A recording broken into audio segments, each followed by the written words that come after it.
ฉันจึงตอบอยากไปให้ไกลไกลเกินกว่าที่ฉันเคยไป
ได้ว่าส่วนลุมฮัน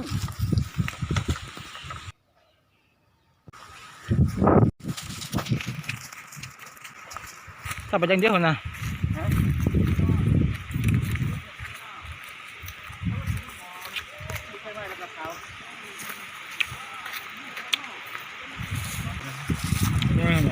ป้าเนี่ย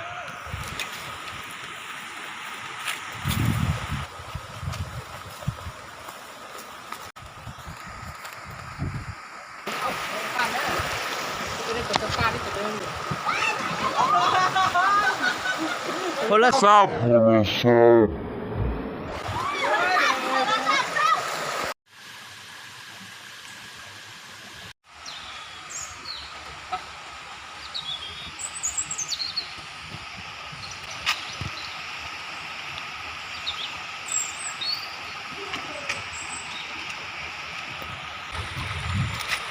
บุญตะกงและถือข้าวสุกเสมอ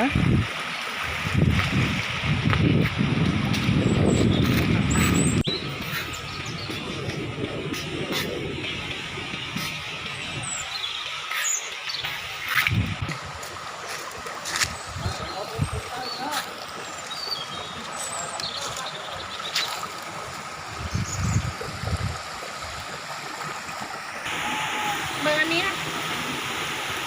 เส้นอะไรไม่ได้ชิมเยอะ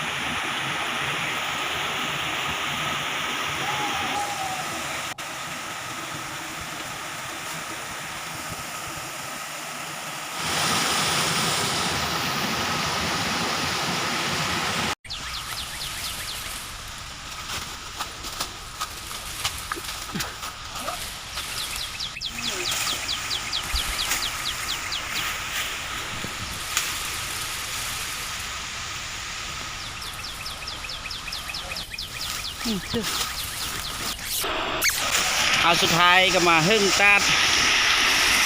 ตัดทีหนึ่งมันเรียกว่าตัดหน่อยนะ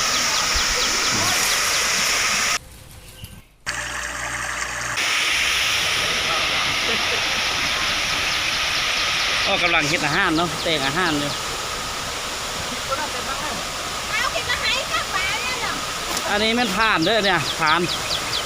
หรือว่าเป็นไก่นำเที่ยวเนาะผ่านก็ได้ผ่านก็เป็นคนตัวอันนี้ก็ไก่เมื่อกี้นี่ไก่แซกเนาะอันนี้เป็นไก่เรดาร์ใช่อันนี้ก็ไก่แต่กำลังแต่งอาหาร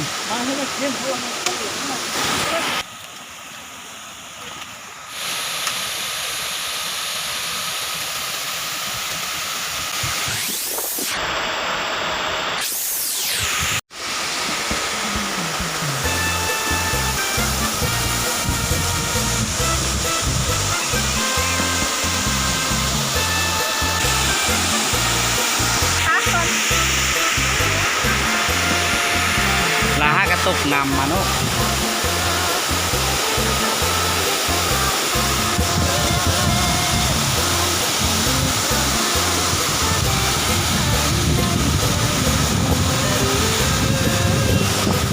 อันนี้ก็คือนักท่องเที่ยวคนหนึ่งนักซื้อปาวินาผู้นำหน้าพาทางมาเนาะแล้วก็เป็นผู้แต่งกลิ่นพร้อมเมื่อยบ่เนาะอาจารย์ปาวินา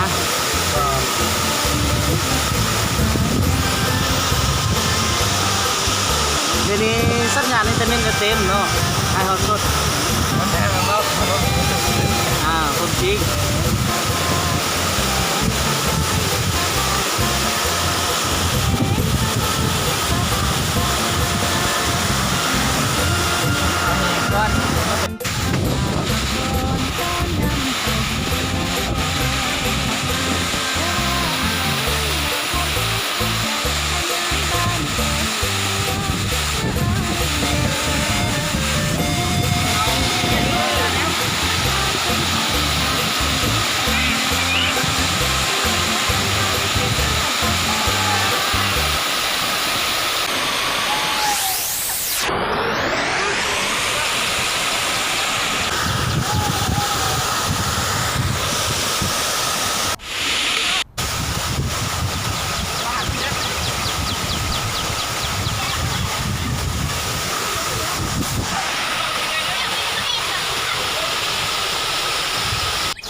อันนี้ขึ้นบนโต๊ะนี่นะ